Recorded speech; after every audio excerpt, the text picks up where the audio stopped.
ఇప్పుడు black and white చూశారు, colour చూశారు.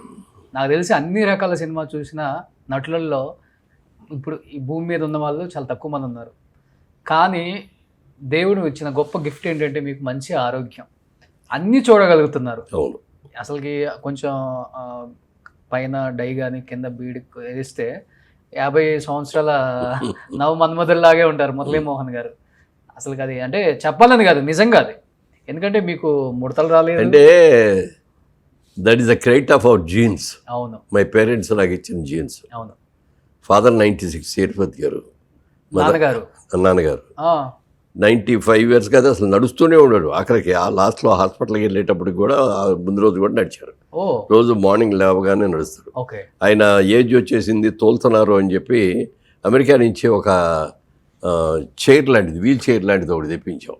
4 చక్రాలు ఉంటాయి, అది పుచ్చుకొని నడుచుకుంటూ వెళ్ళిపోతారు అనమాట. మధ్యలో ఎప్పుడు ఆయాసం వచ్చినా లేకపోతే ఆగాలన్నా కూర్చోవాలన్నా దాంట్లోకి వెళ్ళి కూర్చోవచ్చు.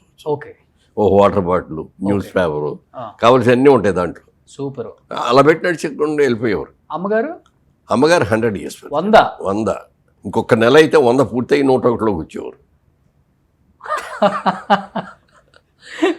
కానీ సార్ ఒకటి మాత్రం మీ దగ్గర నుంచి నేను నేర్చుకుంది, నా లైఫ్లో కూడా ఉపయోగపడింది అంటే commitment, dedication, punctuality, time to time. ఎందుకంటే మీరు ఒక హీరోగా ఉన్నప్పుడు ఎప్పుడు నేను హీరో అని ఫీల్ అవ్వలేదు. హీరోగా చేశారు, క్యారెక్టర్ ఆర్టిస్ట్గా చేశారు, తండ్రిగా చేశారు. ఈ 3 మీరు చేసిన సందర్భాలు నేను అన్ని సినిమాల్లో గమనిస్తూనే ఉంటాను. నేను హీరోని, నేను ఎందుకు చేయాలి ఆ క్యారెక్టర్ అనుకుంటే మురళీమోహన్ గారు ఇన్ని సినిమాలు చేసేవాళ్ళు కాదు, ఇన్ని పాత్రల్లో మీకు అవకాశం కూడా వచ్చి ఉండేది కాదు. కానీ ఇప్పుడు వస్తున్న జనరేషన్ నేను ఒక సినిమా తీసామంటే నేను హీరోని రాగు, ఒక చిన్న క్యారెక్టర్ నేను చేయను అనే రేంజ్లో ఉన్నారు ఇప్పుడు కూడా. మిమ్మల్ని చూసి నేను ఎస్పెషల్లీ మీకు ఫ్యామిలీకి దగ్గరగా ఉంటాను కాబట్టి నేను ఫస్ట్ నుంచి కూడా అబ్జర్వ్ చేసి నేర్చుకున్నాను, అడిగి నేర్చుకోలేదు. మీ క్యారెక్టర్లు చూసి, మీ నడవడిక చూసి, మీ మాటలు చూసి. ఇంకొకటి, బిజినెస్లో సక్సెస్ అవ్వడం చాలా కష్టం ఒక ఆర్టిస్ట్ అనేవాళ్ళు. శోభన్ బాబు గారు అన్ని ఎకరాలు కొన్నారంట అనేది మాత్రమే తెలుసు, కానీ రియల్ ఎస్టేట్లో జేబేరీ లాంటి సంస్థను స్థాపించారనేది చరిత్రలో లేదు. అది కేవలం ఒక్క మురళీమోహన్ గారు మాత్రమే సాధ్యమైంది. ఇన్ని సక్సెస్ఫుల్ వెంచర్స్, మీ కార్పొరేట్ ఆఫీస్ ఎత్తుక్కోవాలనుకుంటే జేబేరీ కొడితే ఒక 100-200 వస్తాయి గూగుల్లో. అన్ని సక్సెస్ఫుల్ వెంచర్స్. ఇప్పుడు నేను వచ్చినప్పుడు కూడా మీకు మీ ఆఫీస్లో ఇవ్వాల్సిన మీ స్టాఫ్ శాలరీస్ కూడా పక్కన ఒక పేపర్ పెట్టుకొని కరెక్ట్గా ఉందా లేదా, ₹1 ఎక్కువైనా ₹1 తక్కువైనా బాగోదని అన్ని టిక్కులు కొట్టుకుంటున్నారు. ఇది చూసి ఇంకా సర్ప్రైజ్ అయ్యాను నేను. ఇది కూడా నేను నేర్చుకోవాలి. ఇప్పుడు ఏంటంటే సార్, 1 కోటి 2 కోట్లు టర్న్ ఓవర్ రాగానే నా అకౌంటెంట్ చూసుకుంటారులే, నా హెచ్ఆర్ చూసుకుంటుందిలే, నా కింద పిఏ మాట్లాడతారులే అనే స్థాయికి వచ్చేసారు ఇప్పుడు. అందుకే బిజినెస్లో ఫెయిల్ అవుతున్నారు. ఇవన్నీ చాలా కష్టం చూసుకోవడం. ఇన్ని వేల కోట్లకి అధిపతి అయినా, జేబేరీ సంస్థలకు అధిపతి అయినా ఇది ఇంకా మీ దగ్గర నుంచి పోలేదు అంటే ఏంటి సార్ అంత కమిట్మెంట్ ఏంటి అసలు? అంటే ఏది చేసినా మన కమిట్మెంట్ లేకుండా చేయకూడదండి. నెంబర్ 1, నాకు చిన్నప్పటి నుంచి బిజినెస్ మ్యాన్ అవ్వాలనేది కోరిక. అసలు సినిమా యాక్టర్ అవ్వాలని కానీ అవుతానని కానీ అసలు ఆలోచన కూడా లేదు. సరే, మా ఫాదర్ కూడా బిజినెస్ మ్యానే. ఆయన ఫారెస్ట్ కాంట్రాక్ట్స్ అవి చేసేవారు, టెంపర్ ఇది అని చేయడం. నాకు హై స్కూల్లో చదువుకునే రోజుల్లో నుంచే సమ్మర్ హాలిడేస్ రాగానే వెళ్ళిపోయేవాడు అక్కడికి. ఆయన ఆదిలాబాద్ డిస్ట్రిక్ట్లో చేసేవారు కాంట్రాక్ట్స్. వెళ్ళి ఆయనతో పాటు ఆ ఫారెస్ట్లోకి వెళ్ళిపోవటం, ఇవన్నీ కటింగ్ చేయించడం, ఇవన్నీ నేను చేసేవాడిని. తర్వాతకు వచ్చేటప్పటికి ఇంట్లో ఆడపిల్లల పెళ్ళిళ్ళు అయిపోయిన తర్వాత బిజినెస్ చేయడానికి ఏమో డబ్బులు లేవు. నాకేమో చదువు వంట పట్ల చదువు మీద ఎప్పుడు జాస్తి ఉండేది కాదు. ఏం చదువుకున్నారు అంటే ఇంటర్మీడియట్ ఫెయిల్ అయ్యాను, 2 సార్లు ఫెయిల్ అయ్యాను. అప్పుడు ఈ ఇంటర్మీడియట్ కాదు, పాత ఇంటర్మీడియట్. ఆ ఇంటర్మీడియట్ ఫెయిల్ అయ్యాను. ఫెయిల్ అయిన తర్వాత మనకి ఇది అంటే చదివేవాడిని, బాగా చదివేవాడిని, కష్టపడి చేసేవాడిని, అన్నీ చేసేవాడిని. కానీ అక్కడికి ఎందుకో ఎగ్జామినేషన్కి వెళ్ళిపోయిన తర్వాత ఏదో అసలు మైండ్ బ్లాంక్ అయిపోయినట్టు, బాగా తెలిసింది రాయలేకపోయేవాడిని. ఎందుకులే మన ఆలోచనలు ఏటో వేరుగా వెళ్తున్నాయని చెప్పి వద్దులే అనుకొని బిజినెస్ చేద్దామంటేనే డబ్బులు లేవు, ఉద్యోగం చేద్దామంటే డిగ్రీ లేదు. ఆ టైంలో చిన్నాన్నగారే ఒక ఆయన పిలిచి, ఏలూరులో అయింది చాలా పెద్ద బిజినెస్, ఈ కిసాన్ ఇంజనీరింగ్ కంపెనీ అని, oil engines, electric Motors, tractors, చాలా పెద్ద బిజినెస్ ఆయన పిలిచి, ఇట్లా విజయవాడలో బ్రాంచ్ పెడదాం అనుకుంటున్నాను, నువ్వు వర్క్ చేస్తావా అన్నారు. చేస్తానండి అన్న. నెలకు ₹100 జీతం ఇస్తాను, లాభాల్లో 15 పైసలు వాటా ఇస్తాను. తప్పకుండా చేస్తానండి అన్న. ఇంకా రెండో మాటలేదు, ఎందుకంటే నాకు అంతకంటే గచ్చేద్దం కూడా ఇవ్వలేదు. చేసి దాంట్లో స్టార్ట్ చేసి కానీ మొట్టమొదట నేను ఆయన దగ్గర నేర్చుకున్నా కానీ నేను నేర్చుకున్న ప్రిన్సిపల్ కానీ టైం అనేది ఒక్క నిమిషం కూడా లేట్ చేయకూడదు. వాళ్ళు 8ంటికి షాప్ ఓపెనింగ్ అంటే 8ంటికి ఖచ్చితంగా ఉండాలి. ఓకే. లేట్ అయ్యి వాళ్ళ దారిలో ఏదో ట్రాఫిక్ వచ్చింది ఇది వచ్చింది ఆగిపోయాను అనే మాట అసలు రాకూడదు. అలా టైం ప్రకారం రావటం. తర్వాత ఇంకొకటి బాగా ఇదేంటంటే మాకు ఆ రోజుల్లో కిర్లోస్కర్ ఆయిల్ ఇంజిన్స్ అని మాకు చాలా ఫేమస్ అయ్యి మాకు 5 కోటా అనమాట నెలకి 5 ఇచ్చారండి. ఎంతో డిమాండ్ ఉన్నాయి. మాకు 20 కావాలంటే ఇవ్వరు, అంత డిమాండ్ అనమాట దానికి. 5 ఇచ్చారు. 5తో బ్రాంచ్ ఓపెన్ చేసాం, కానీ సేల్స్ లేదు. ఎందుకు లేదు అంటే మాకు ఎక్కడో షోరూమ్ కూడా దొరక్క ఎక్కడో సందులో ఒక మెయిన్ రోడ్ కాకుండా సందులో తీసుకున్నాం. ఓకే. అది అక్కడ ఉందని ఎవరికి తెలియదు, ఏమీ తెలియదు, ఎవడో రావట్లేదు. రోజు పొద్దున్నే 8ంటికల్లా కూర్చునేవాళ్ళం, రాత్రి 8ంటి దాకా అక్కడ ఉండేవాళ్ళం. జనరల్గా అక్కడ ఏంటంటే మనకి సాటర్డే అదే సండే హాలిడే కదా, అందుకని సాటర్డేకి ఎప్పుడు కూడా సెకండ్ షోకి వెళ్తూ ఉండేవాడు. ఆ రోజు కూడా సెకండ్ షోకి వెళ్దామని అనుకొని టైం అయిపోతుంది, కొత్త సినిమా ఇది, టికెట్లు అందామేమో అనేది ఒకటి మనసులో ఉంది. వెళ్ళిపోదామా, ఒక అరగంట ముందు వెళ్ళిపోదాంలే అని అనుకొని బయలుదేరబోయాను. మళ్ళీ నాకు గుర్తొచ్చింది, మనం టైం మెయింటైన్ చేయాలి, పర్వాలేదు సినిమా దొరకపోయిన పర్లేదు ఇంకో రోజు చూస్తాం అని చెప్పి కూర్చోనండి. అప్పుడు 7:30 అయింది. ఇంకో అరగంటే కదా, అరగంట కూర్చుందామని అట్లా కూర్చున్నాం. ఆ టైంలో వరంగల్ దగ్గర నుంచి రైతులు వచ్చారు.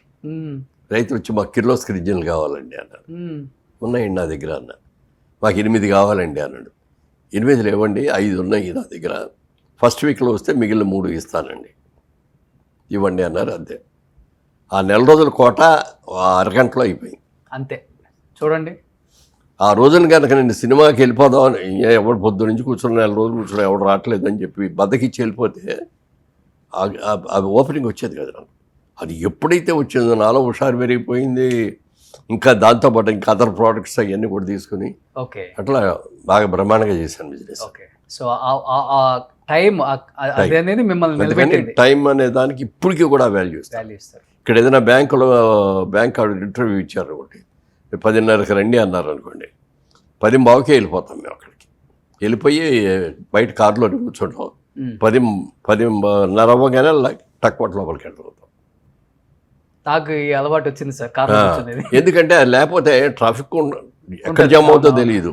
ట్రాఫిక్ జామ్ అయిందండి సారీ అన్న, ట్రాఫిక్ జామ్ అవుద్దని ఆ మాత్రం తెలియదని, ముందు బయలుదేరాలని తెలియదు అని కూడా అనేవాడిని నేను. అట్లా టైం ఇది నేర్చుకున్నాం. తర్వాత రెండోది, customer is our God, customer is our pay master, customer is always right. ఈ 3 ఆ రోజు నుంచి ఈ రోజు వరకు కూడా పాటిస్తున్నాయి. అందుకనే జైపేరి నిలబడింది, మురళీమోహన్ గారు నిలబడ్డారు. సో ఇండస్ట్రీకి మెగాస్టార్ చిరంజీవి గారు అయితే రియల్ ఎస్టేట్లో మెగాస్టార్ మురళీమోహన్ గారు. Great sir. సో తర్వాత ఇందాక మీరు సోమన్ బాబు గారిని మెన్షన్ చేశారు కదా. అవును. యాక్చువల్గా ఆయన నన్ను అడిగారు ఒక రోజున, మురళీమోహన్ గారు సినిమాలో సంపాదిస్తారు కదా బాగానే, ఎక్కడ ఇన్వెస్ట్ చేస్తారు మీ డబ్బులు అన్నారు. అంటే నేను బిజినెస్ మ్యాన్ అండి, నాకు బిజినెస్ మీద ఇంట్రెస్ట్ అని ఇట్లా నాకు నచ్చిన సినిమాలు ఉంటే జిల్లాలు కొనుక్కుంటున్నానండి. అలాగే జైబేరి సంస్థ పెట్టి సినిమాలు తీస్తే, ఆ సినిమా అప్పుడు నా సినిమా అయ్యేది, 3 మిత్రులు అనే సినిమాలో షూటింగ్ అప్పుడు అడిగాడు ఇది. అడిగి ఇట్లా తీస్తానంటే, నువ్వు సినిమాలు బాగా తీస్తున్నావు, మీ జైబేరి సంస్థ బాగుంది, నచ్చిన సినిమాలు కొనుక్కుంటున్నావు, అది కూడా బాగుంది, ఇంకా ఏం చేస్తున్నావు అన్నాడు. అంటే డిస్ట్రిబ్యూటర్ కంపెనీ విజయవాడలో ఒకటిను హైదరాబాద్లో ఒకటి 2 డిస్ట్రిబ్యూటర్ కంపెనీలు షేర్ హోల్డర్గా చేరానండి. వెళ్తూ ఉంటావా అక్కడికి అన్నాడు. అసలు మనకెక్కడ కుదురుతుందని వెళ్ళనన్నాడు. ఇది మాత్రం నువ్వు తప్పు చేస్తున్నావు అన్నాడు. అదేంటి సార్ అన్న, వాళ్ళు ఎవరో కష్టపడి సంపాదించిన నీకు లాభాలు మంచి పెడతారండి, నువ్వేటన్నా మేము అన్నాడు. కాదండి, వాళ్ళు అలాంటి వాళ్ళు కదండి, చాలా మంచి వాళ్ళు అన్నాను. సరే నాకు తోచింది చెప్పాను అన్నాడు. ఒక నెల తిరగగానే ఒక కంపెనీ మూతపడిపోయింది. ఒక 6 నెలలు అయిన తర్వాత రెండో కంపెనీ మూతపడిపోయింది. రెండో కంపెనీ మూతపడిపోతే మొదటి కంపెనీదేమో డబ్బు వరకే పోయింది. రెండో కంపెనీ మూతపడిపోయినప్పుడు దాని మీద ఉన్న అప్పులన్నీ నా మీద పడి, అయ్యయ్యో, మిగిలిన పార్ట్నర్స్ ఎవరు లేరు, ఎవరు కాళ్ళే తప్పుకున్నారు, నేను ఒక్కడే ఇరుక్కుపోయాను. అవన్నీ నేను తీర్చాల్సి వచ్చింది. సో వేరే వాడు కష్టపడి మనకు సంపాదించి ఇస్తాను అంటే ఇన్వెస్ట్ చేయకూడదు, అంతేనా? అంతే. సింపుల్. నువ్వు ఉండి వెళ్ళి చూసుకోగలిగితే రోజు పైన అప్పుడప్పుడన్నా వెళ్ళి చూసుకుంటా ఉండాలి. ఏం జరుగుతుంది, ఎలా జరుగుతుంది అనేది చూసుకోవాలి. సక్రమంగా జరుగుతున్నా లేదు చూసుకోగలిగితేనే చెయ్యాలి అనేది ఆయన చెప్పింది. సో తర్వాత భూముల మీద ఇన్వెస్ట్ చేయమని అప్పుడు చెప్పాను అనమాట. ఏమంటే మీరు అన్నట్టే జరిగింది సార్, మరి నాకంటే మీరు సీనియర్ హీరో, నాకంటే పెద్ద హీరో, మీరు నాకంటే ఎక్కువ రెమ్యూనరేషన్ తీసుకుంటారు, మీరేం చేస్తారు సార్ మీ డబ్బులు అన్న. అంటే అప్పుడు చెప్పాడనమాట, ఈ ప్రపంచంలో ఈ భూమి మీద 3 వంతులు సముద్రం ఉంది, ఒక్కొంతే నేల ఉంది. ఈ ఒక్కొంత నేలలో మంచు పర్వతాలు ఉన్నాయి, అక్కడికి వెళ్ళి బతకలేము, చలికి తట్టుకోలేవు. లేకపోతే ఎడారులు ఉన్నాయి, అక్కడ నీళ్లు దొరకవు, అక్కడ ఉండలేవు. ఇక నివేశ స్థలం అనేది లిమిటెడ్, వెరీ లిమిటెడ్.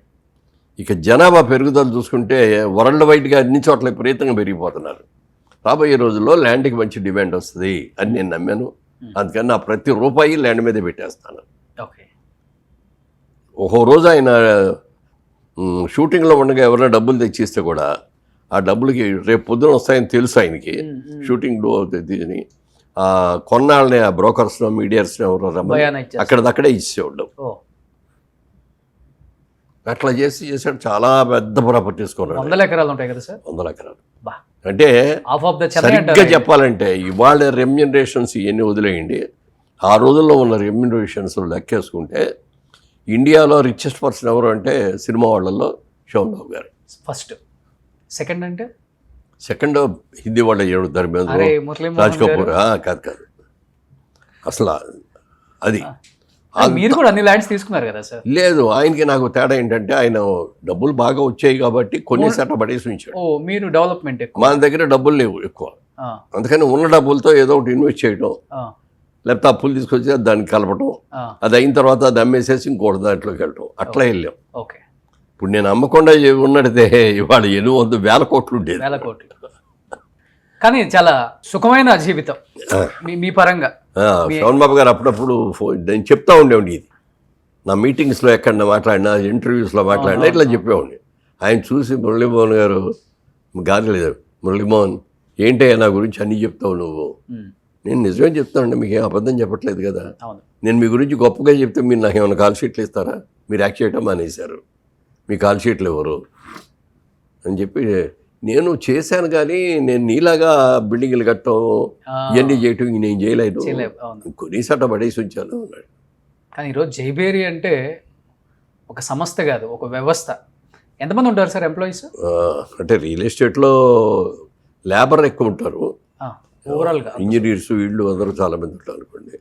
ఇది కాకుండా ఆటోమొబైల్లో ఎక్కువ ఉంటారు, మారుతి డిస్ట్రిబ్యూటర్స్ కదా మేము, అట్లా షోరూమ్స్లో 10,000 ఎంప్లాయీస్ ఉంటారు మొత్తం. 10,000 మంది ప్రత్యక్షంగా, పరోక్షంగా వాళ్ళ కుటుంబాలు. దాదాపు ఒక 50,000 మంది ఈరోజు జైబేరి సంస్థ ద్వారా. ఎవరో అడిగారు ఒక రోజున, ఏమయ్యా నీకు సంపాదించింది చాలదా, ఎందుకు ఎంత కష్టపడతావు, ఎంత చేస్తా ఉన్నాడు.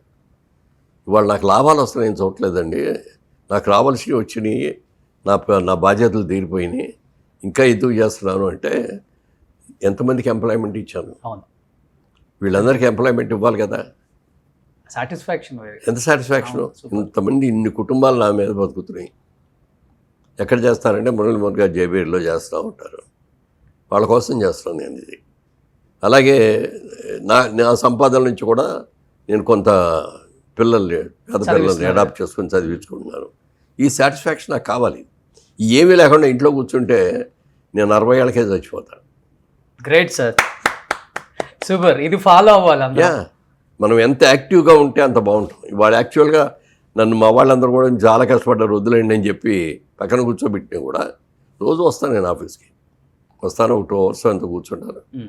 ఇట్లాంటి మీలాంటి ఫ్రెండ్స్ వస్తే ఇంటర్వ్యూలు ఇవ్వటం, లేకపోతే ఎవరినైనా సలహాలు అడుగుతా అంటే వాళ్ళకి దానికి రావటం, ఏదో అప్పుడే మన ఏదో ఒకటి యాక్టివిటీ ఉండాలి. టైం ప్రకారం వస్తుంది. అది కూడా ఒకటే డ్రైవర్ మెయింటైన్ చేస్తున్నారు. డ్రైవర్ దాదాపుగా అంటే నా పర్సనల్ డ్రైవర్ ఇప్పుడు 25 సంవత్సరాల నుంచి అదే డ్రైవర్. మీ హడావుడు ఉండదు సార్, మీరు ఎక్కడికి వచ్చినా కానీ సింపుల్గా ఒక్కళ్ళే వచ్చేస్తారు. 86 సంవత్సరాలు అయినా కానీ ఎవరు సపోర్ట్ అక్కర్లేదు. 10 మెట్లైనా ఎక్కేస్తారు, 10 మెట్లైనా దిగేస్తారు, హ్యాపీగా మీరే పెట్టుకొని తింటారు, 10 మందికి వడ్డిస్తారు, ఆనందాన్ని పంచుతారు, అందరికీ టాటా బాయ్ చెప్తారు, కారు ఎక్కేస్తారు. ఇక్కడ ఉన్న వాళ్ళందరూ ఆలోచిస్తుంటారు, ఎవరు ఆయన మురళీమోహన్ గారు అయినా, లేకపోతే ఇంకెవరన్నా వచ్చారా, డూప్లికేట్ మనిషి ఏమన్నా, డూప్ మనిషి అనుకుంటారు. అంటే వ్యక్తిగతంగా నేను అక్కడ ఉంటాను కాబట్టి అందరూ మాట్లాడుకుంటుంటే మీరు వెళ్ళిన తర్వాత నేను చాలా విన్నా. ఏంటంటే ఇక్కడ జయవేరి, ఎక్కడ మురళీమోహన్ గారు, ఏంటి ఎంత సింప్లిసిటీ, అదే ఆయన బతికిస్తుంది, అదే ఆయన సక్సెస్ మంత్ర. వాళ్ళ నేను గర్వంగా ఫీల్ అయ్యే దాంట్లో ఇంకొక విషయం ఏంటంటే, నా జీవితంలో ఇప్పటికీ నేను బిజినెస్ మొదలుపెట్టిన కాడి నుంచి లెక్కేసుకుంటే 70 ఏళ్ళు, సుమారుగా 65 ఏళ్ళు ఇది విజయవాడ బిజినెస్ స్టార్ట్ చేసి క్యాన్సర్స్. ఆ రోజు నుంచి ఈ రోజు వరకు బిజినెస్ లైన్లో కానీ, సినిమా లైన్లో కానీ, ఎక్కడ బ్లాక్ మార్కెట్ రాజకీయాల్లో కానీ బ్లాక్ స్పాట్ అనేది కూడా లేదు. క్లీన్ వైట్ పేపర్ నా లైఫ్. సుమన్ టీవీలో మీ పర్సనల్ అండ్ బిజినెస్ ప్రమోషన్స్ కోసం కింది నెంబర్కి కాంటాక్ట్ చేయండి.